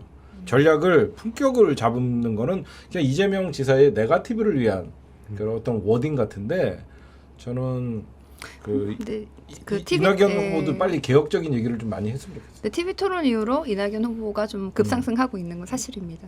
바람이 좀 불고 있습니다. 예. 아 이낙연 후보가 네. TV 토론 이후? 많이 올라가고 있습니다. 아니 좋은 현상이에요. 예. 민주당 후보들의 파이가 커지니까 저는 굉장히 좋은 현상이라고 사실 생각합니다. 개별 후보들은 굉장히 막 그 지지율 1%에 굉장히 많이 이렇게 스트레스도 받고 많이 캠프 자체가 막 휘청휘청할 거예요. 하지만 이제 우리 당의 입장에서 봤을 때는 말씀하신 대로 정말 파이가 더 커지는 거거든요. 그래서 우리가 함께 나눌 수 있는 또 지지자들이 더 많아지는 것이고 그렇기 때문에 저는 그렇게 부정적으로 보지만은 않고 이제 또 TV 토론이 아마 다음 주부터 또 계속 이어질 거예요. 네. 그래서 뭐 공중파라든지 뭐 종편이라든지 다른 이제 방송국을 통해서 TV 토론이 아마도 과거와는 달리 좀 더 자주 그 예정이 되어 있습니다. 예정을 할 것이고요. 그래서 그런 TV 토론에서의 좀 아마 이재명 지사님도 이제 다시 돌아온 사이다 하신다고 하셨으니까 좀 기대가 됩니다. 네, 기대를 보면서 하지만 이제 이렇게 잘 수위를 조절을 하셔가지고 또 우리가 국민들이 보기에 약간 재미도 있어야 되잖아요. 네, 토론이. 저런 게 있어요. 많은 사람들이 2017년의 어떤 대선 토론 아니면 그 전에 이재명의 사이다 발언을 기억하는데 그러니까 사람들이 현재 이재명과 4년 전의 이재명, 뭐 5년 전의 이재명을 비교하면 안 돼요. 그때는 이재명은 도전자예요. 도전자는요 맞습니다. 잃을 게 없는 거예요. 그래서 인파이터가 되는 거예요. 그냥 무조건 직진이에요. 근데 이재명은 지금은 1위 후보로서 도전자가 아닙니다. 수성을 해야 돼요. 지켜야 되는 사람이기 때문에 과거 같은 인파이터의 어떤 토론은 보기 힘들 거예요. 저는 그래서 많은 사람들이 볼 때 과거 이재명 무조건 사이다를 너무 바라면 안 된다. 1위 후보는 늘 본선을 생각해요.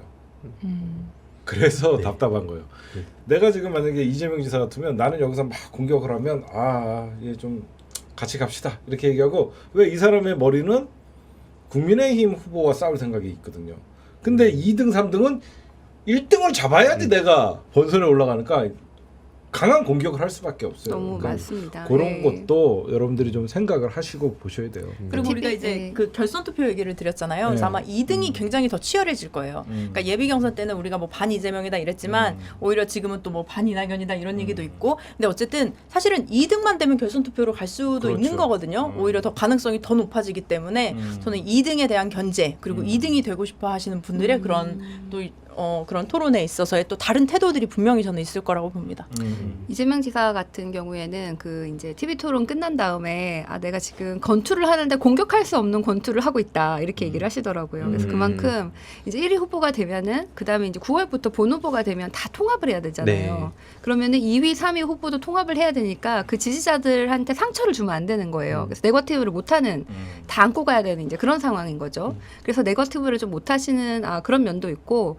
또 제가 이재명 지사의 장점은 대중을 잘 이해를 하신다는 거예요. 아마 성남시장에서 시작해가지고 막 혼자서 다 뚫고 뭐 경기도지사하고 이번에 대선 후보 되고 이런 과정이 뭐 5선했고 뭐 당에서 당대표했고 이런 게 아니라 혼자서 뚫고 나오는 그 과정에서 대중이 원하는 게 뭔지를 굉장히 많이 그게 몸에 익숙하신 분인 것 같거든요. 바닥부터 시작한 사람이에요. 예, 그러니까 우리가 지금 이런 유튜브 이런 거 중요성을 우리 세대는 알아요. 우리가 지금 정치를 하는 우리들은 아는데 선배들만 해도 잘 모르세요. 지금 대선 후보들 중에서도 내가 급에 안 맞게 왜 무슨 뭐 KBS도 아니고 뭐 유튜브에 나가냐 이렇게 생각하시는 분들도 있을 수 있고 이 대중들이 원하는 이 소통을 정확히 이렇게 감지를 빨리빨리 이렇게 못 하시는 분들이 많거든요. 근데 아까 추미애 후보가 지금 그런 걸 굉장히 잘하신다고 했고 또 이재명 지사는 원래 그런 걸로 계속 이렇게 성공하신 분이라는 저는 그런 생각이 들거든요. 그래서 그 두 분이 이제 이런 피드백들을 바로바로 듣고 또 필요하면은 이렇게 전략도 수정하고 이러실 분들이다라는 생각이 제가 듭니다. 이재명 지사님을 오래전부터 봤는데 이분이 도전자 입장일 때는 공격이 진짜 날카로워요. 근데 이재명 지사님이 요번에 경선을 치를 때 내가 본 게 뭐냐면 맷집이 약해요. 생각보다. 깜짝 놀랐어요. 생각보다 맷집이 약해요. 처음 당해보는 공격이거든. 늘 자기가 공격수였는데 가장 날카로운 검을 들고 공격을 하다가 갑자기 다구리를 맞으니까 생각보다 맷집이 약하더라고. 근데 이 그런가요? 맷집은 네. 그러니까 그 맷집이 약하다는 말이 아니라 말은 점점 맷집을 지금 쌓고 있는 거예요. 본선 경선에 대비해서 민주당에서 지금 어느 정도 맞아 보니까 야 이건 맞을만 하다. 아니면 야 이거 맞다가 너무 이거 아프고 그러다 보니까 나도 공격을 좀 해야 되겠다. 그건 이재명 캠프의 선택이에요. 그 권투하다가 발로 맞은 것 같다. 그렇게 권투 경기를 하다가 그렇지. 발로 맞은 것 같다고 하셨는데 그 정치라는 게 특히 대통령 후보 경선 같은 경우는 정말 이종 격투기입니다. 이게 지금 권투도 아니고 정말 모든 그 우리의 그 자원을 동원해서 싸울 수 있어야 하고 네. 사실은 그 안에서의 뭐 매너라든지 그런 기본적인 것들을 지키면서 해야 되는데 그 부분을 아마 이재명 지사님이 이제 1등을 하시면서 이번에 아차 하고 또 깨달으신 것 같은데 이제 그런 경기의 그러니까 룰 이런 것들을 좀 더 제가 얘기하고 싶은 게 맷집이 약하다는 게 누구나 맞아요. 어떤 대권을 잡기 위해서 맞는데 잘 맞아야 돼요. 맞을 때. 그게 무슨 말이냐면 잘 맞는 후보는요 공격한 사람보다 맞은 사람이 인기가 올라가요. 그러니까 때린 놈이 미친 놈이 돼요.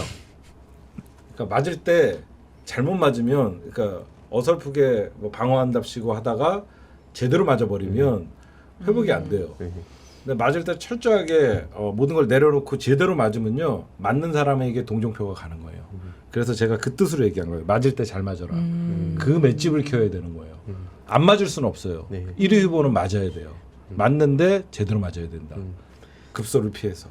되게 중요한 말씀인 것 같아요. 저도 결국에는 앞에 계속 말씀 주셨듯이 9월이 되면 우리가 하나로 가야 되는데 그 과정에서 너무 그러니까 어느 정도 이제 좀 재미라든지 관심을 위해서 티격태격하는 모습은 필연적으로 있을 수밖에 없다고 생각을 하는데 그게 너무 과하지 않았으면 좋겠다 생각하고 노무현 전 대통령께서 저는 그 말씀하셨던 게 되게 와닿았어요. 뭐냐면 나를 역사 발전의 도구로 써라. 한마디로 본인을 수단으로 쓰라는 거지. 그리고 그걸 쓰는 사람은 시민들인 거, 우리 대한민국 국민들인 건데 마치 가끔 보면 이제 본인이 일종의 목적이 돼서 너네는 나를 만들어주기 위한 일종의 수단이야. 이게 굉장히 큰 차이가 있다고 생각해요. 그래서 정치인이라면 기본적으로 시민들이 나를 어떻게 쓸지는 여러분들한테 맡기겠다. 그러니까 난 대신 그만큼 시대 정신을 대변해서 이런 역할을 하는 수단에 불과하다. 이 정신을 이해한다면, 그러니까 진짜 몸소 터득한다면 단순히 말로 했을 때 보여지는 결과와 본인이 직접 그런 생각을 갖고 시민들한테 대하는 태도는 굳이 뭐 품격이나 말이나 뭐 이런 걸로 나오는 게 아니라 그냥 있는 그대로 시민들이 이해할 거라 생각하거든요. 그래서 그런 점들을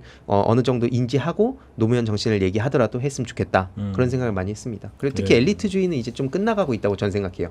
과거에는 내가 진짜 철저한 엘리트라서 시민들을 가르치고 내가 이쪽으로 끌고 가겠다라고 했다면 지금 시대 정신은 시민들이 이 사람을 끌고 가는 거지. 그렇죠. 근데 물론 그렇다고 막 끌려다닌다라는 건 또 뭐 포퓰리즘이다 이런 논쟁이 있을 수 있지만 그걸 잘 발을 맞춰가야 되는데 그런 시대 정신을 누가 잘 보여줄 것인가가 지금 되게 중요한 핵심 아닌가 생각합니다. 과거같이 민주당이 어떤 엘리트주의가 만연한다 그러면 당내 이낙연 후보 뒤에서 뭐 지지 그룹이 세더라도 이재명이라는 어떤 변방의 장수가 1위를 달리지 못하겠죠. 그만큼 과거 엘리트주의가 조직력을 갖고 있었던 그 영향력이 민주당 권리당원들의 힘보다는 약하다는 거예요. 제가 볼 때는. 네. 그러면 어떤 우리 두 분 오늘 세 분 뭐 얘기 뭐 이런저런 얘기하다 보니까 벌써 1시간이 다 됐는데 우리 황희두님 요즘 조국 장관님 여러분들 황희두님은 끊임없이 우리 조국은 옳았다 우리 조국 장관님을 잊지 말자 요즘 계속 뭐 제가 유튜브 업로드 될 때마다 저한테 띠링 하더라고요.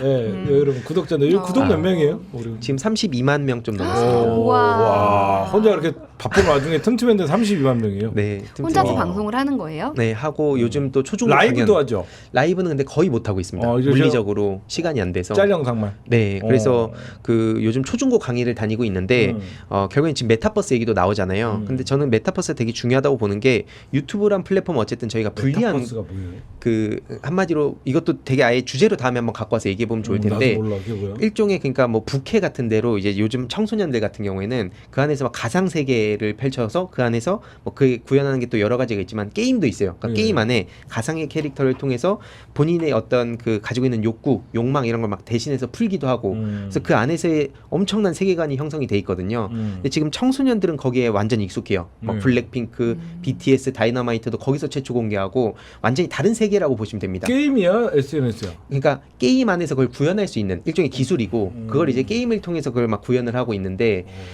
그런 게 지금 청소년들한테 굉장히 익숙한 하나의 세계관을 자리 잡고 있거든요. 그러면 제가 드는 생각은 뭐냐면 기득권들 입장에서 만약에 생각해봤을 때 라디오를 갖고 괴벨스가 장난질 쳤잖아요. 뭐 지금 뭐 팟캐스트를 뺏겼다 하니까 유튜브 쪽에 또 넘어왔는데 그러면 제가 만약에 기득권이라고 생각해보면 그쪽 시장을 어떻게 먼저 선점해서 여기에 어떤 세계관을 구축해 놓을까가 지금 되게 관심을 이미 갖고 있을 것 같아요. 그럼 우리 민주 진영에서도 대선도 중요하고 하지만 지금 자라나고 있는 청소년들 실제로 그 미래 유권자들. 그렇죠. 미래 유권자들이고 실제로 그 DC라든지 일베라든지 이런데 그 이명박이 국정원 동원해서 했던 짓들 그것만으로 지금 현 정부가 힘들다고 생각하진 않지만 그게 굉장히 큰 영향을 줬다 생각하거든요. 그렇죠. 일베를 동원하고 그런 게. 그래서 그런 지점에서 우리가 이 미래 세대를 어떻게 대비할 건지는 굉장히 좀 다양한 전문가들과 많은 시민들이 의견을 합치고 계속 고민을 해야 될 그 문제라고 생각합니다. 그쪽에 좀 초점을. 메타버스라는 거에 대해서 혹시 짤 영상 올라가 있는 거 있어요? 그걸 구체적으로 지금 아직 설명할 수 있는 상황이 아닌데 한번 그거 공부 좀 해봐야 되겠네. 네네. 그 되게 뭔 중요한 소리야. 네, 대목이라고 봅니다. 이런 분들은요 민주당에서 진짜 업어 키워야 돼요. 아유, 이런 안 업어도 잘 나는 크고 있어요 지금. 젊다고 생각하면서 키가 안 아니 커가고. 나도 젊다고 생각하고 나도 많은 걸 안다고 생각하는데 지금 세대 차이 느꼈거든. 내가 황혜두님이랑 얘기하면 잘 통해요. 아 맞아요. 잘 진짜. 통하는데도 내가 모르는 게 있거든. 또 이런 거를 누가 얘기해 주겠냐? 나도 모르는데 왜 우리 꼰대 형님들은 더 모르지. 와. 근데 말씀하신 게 맞아요. 근데 정말 우리 당에서 지켜야 하고 정말 업어 키워야 한다는 말이 저는 맞다고 보는 게 진짜. 제가 그러니까 당에 오래 있으면서 중간에 청년들이 정말 황희도 의원님처럼 이렇게 열정을 가지고 이 세 분 다 우리 업어 당에 키워야 돼. 왔다가 떠나는 분들이 굉장히 많아요. 나중에 지금도 굉장히 많이 좌절을 하고 힘드시겠지만 정말 끝까지 사실을 버티시고 그리고 당에서도 이런 황희도 의원을 좀 알아줘야 된다고 저는 생각합니다. 아니 우리 정은혜 의원님도 그렇고 최재현 의원님도 박사도 그렇고 이런 분들 민주당에서 진짜 소중하게 여겨야지 뭐 오선에 배풀뚝해 갖고 황제 의전 받는 분들 그런 분들보다 민주당의 미래를 위해서라도 물론 그런 분들도 필요하겠죠. 당의 정체성이나 당의 중심을 잡아주는. 근데 민주당은 항상 좀 그런 게 좀 아쉽다. 네, 그래서 우리 황희두 알림이 황희두라고 돼 있으니까 여러분들 구독도 많이 해주시고 감사합니다. 우리 다음 주에도 우리 이제는 이재명 캠프의 대변인으로서 네. 다음 주에 어떤 일들이 있었고 뭐 많이 전해주시고 우리 선관위 중앙선관위에서 일을 하시고 있는 우리 정은 의원님도 현재 선거나 당내 어떤 네. 분위기도 많이 전해주시고 황희두님 언제 나오실 거예요? 또 다음에 이런 또 추가적인 소식들 가지고 맨날 찾아뵙겠습니다. 나와 그냥 금요일날. 뭐 아, 제가- 근데 잊을만 할 때면 나오신다고 하는데 잊지 않게 좀 이렇게 자주 나와주세요. 다음 주도 나와. 네. 왜냐면 제가 지금 다음 주에 예천 강의 가고 막 음. 부산, 경남 이런데 쭉 전국을 지금 돌면서 멋있다. 초중고등학생들을 만나거든요. 음. 그런 일정들이 좀 겹쳐서 하필 금요일 날 음. 제가 그래서 좀 종종 인사를 못 드리는데 아무튼 그런 소식들도 그러면 좀 평일날 전해오겠습니다. 가장 그 널널한 요일이 언제예요? 밤? 예, 근데 우리 집에서 밤 나랑 새벽 2시에 아마 한 2만 명 보겠다. 한번 또 집으로 밤방송으로. 찾아뵙겠습니다. 밤방송이 재밌어. 네. 네. 여러분들 우리 오늘 저녁 정치 오아시스 여러분들 놀랄만한 방송 주제 준비했다고 하니까 오아시스 이따 저녁 8시에 많이 사랑해 주시고요. 오늘 저 저녁 방송 있습니다. 오. 저녁 10시 반에 심층 분석 여러분들에게 좀 안내해 드릴 것도 있고 해서 밤 방송은 있고요. 아니다. 오늘 다스베이드 하는 날이죠? 아, 네네. 12시 반에 할게요. 예. 12시 반에. 그리고 이재명 지사님은 내일 2시에 내일 오후 2시에 저희 방송 출연해서 막 물어볼게요. 하다 야 이 자식아. 그게 질문이야? 아니 물어볼 수도 있죠. 그러세요. 예. 재밌게 하도록 하겠습니다. 네, 우리 2호 공감 11회 우리 세 분 뭐 마지막 한 말씀 있으면 하세요. 예, 제가 혼자 떠드는 것 같아요. 정은 의원님부터 한 말씀. 네. 아 제가 여기서 제 다른 방송을 광고해도 되나요? 상관없습니다. 그래요? 저희 방송은 항상 제 방송 빼고 다 광고. 아 그래요? 제가 사실 그 한 2달 정도 됐는데 KBS 1 라디오를 네. 화요일 목요일 오전 10시에 나가고 있어요. 와우. 네. 그래서 오전 10시. 네네 화요일 목요일 오전 10시에 KBS 정용실의 뉴스 브런치라는 라디오를 나가고 있습니다. 근데 이제 그 라디오가 또 유튜브로도 진행이 되는데 조금 더 많은 분들이 관심을 가져주셨으면 정용실의 뉴스 브런치. 네 근데 저희가 몇 분 출연하세요? 30분 정도 출연을 하거든요. 끝나면 진짜 브런치 먹어요? 아니 근데 매번 갈 때마다 이렇게 또 뭐 빵이나 이렇게 좀 줘요? 네, 뭐 커피 이렇게 주시더라고요. 그래서 잘 먹고 있는데 네. 특히 이제 주제들이 보통 우리가 이슈가 되는 것들이 있잖아요. 근데 그런 주제를 다루는 게 아니라 좀 사회적으로 소외된 좀 약간 뉴스로는 거의 뭐 하나 두 개 정도 나올 법한 그런 일들을 가지고 정치 뉴스가 아니고 네, 그냥 네. 이슈가 되는 것들. 그런 좀 사회에서 조금 소외되신 분들 노동자 정말 사망 사건이나 네, 그 집중적으로 그런 부분을 저희가 다루고 있기 때문에 좋다. 좀 많은 분들이 관심을 가져주시고 또 댓글도 남겨주시고 이런 굉장히 좋을 것 같습니다. 네, 우리 최준 박사님. 네, 저는 지금 너무 더워가지고 지금 지금 폭염 엄청 때문에 세게 했는데. 여기 말고 지금 최근에 너무 더워가지고 지금 어. 폭염이 굉장히 심해가지고 코로나 그 상황도 되게 심해졌는데 네네. 선별 진료소에서 막 그 검사하시는 분이 기절하고 그러셨대요. 그래서 너무 덥고 사람도 많이 오고 그래서 우리가 지금 이 폭염이 이게 결국은 이제 기후 변화 때문인데 좀 이제 다음에 대통령이 어느 분이 되시든 좀 기후 변화를 좀 해결해 주셔서 좀 덜 더웠으면 좋겠다 이런 말씀을 드립니다. 네, 우리 황희도님도 한마디. 저도 해주세요. 뭐 마지막으로 말씀드리면 모든 발전의 그 변화 뭐 그런 중심에는 시민들이 계신다 생각을 해요. 실제로 저도 당 안에 있으면서도 시민들의 의견을 계속 전하고 그러니까 비판이든 그 칭찬이든 그런 얘기들을 들었을 때 정치인들이 한 발짝이라도 움직이게 된다라고 생각을 하기 때문에 이런 시민분들이 각자가 스스로한테 늘 그 자부심을 가졌으면 좋겠다는 생각이 들고 저는 앞으로도 계속 또 김대중 노무현 문재인의 정신을 이어갈 분들과 함께 민주당의 미래를 같이 고민도 하고 계속 중간중간 목소리도 내고 저는 저대로 또 공부도 하고 뭐 그러면서 좋은 소식들 많이 전해드리도록 하겠습니다. 야, 우리 황희도 보면 볼매예요. 그러면. 출마선언 같았어요 좀 네. 전에. 저도 현실 정치보다 현실 정치에 맞는 분들을 계속 소개해드리고 실제로 지금 당 안에도 다들 아시겠지만 되게 인재들이 많잖아요. 근데 생각보다 안 알려진 분들이 있어요. 그런 분들을 어떻게 하면 알릴 수 있을지를 그런 역할이 제가 딱 맞는 옷이 실제로 아닌가. 새날에서 그런 프로를 하고 있지 않나요? 새날, 청년들을 이렇게 몇 번 했었는데 모아서 이게 참 이제는 안 하고 있어요. 딜레마가 청년들의 막상 관심이 또 없으신 거예요. 그래서 이들이 뭔가 스토리가 중요한 거다. 대선이 지금 스포트라이트 받다 보니까 네. 시청률이 안 나와. 네. 그런 좀 아쉬운 부분이 있지만 그래도 또 이런 스토리 있고 또 열정이 있는 또 믿을만한 청년들을 계속해서 시민분들께 전하는 역할을 해야겠다. 황희도님이랑 이준석을 비교했더니 둘 다 볼매예요. 제가 보니까. 볼매가 뭔가요? 볼매. 볼수록 매력적이고 아. 이준석은 볼수록 매를 벌어요. 패고 싶어요. 네, 여기서 마치도록 할게요. 네, 네. 이어 공감 11회 세 분 수고하셨습니다. 고맙습니다. 감사합니다. 고맙습니다.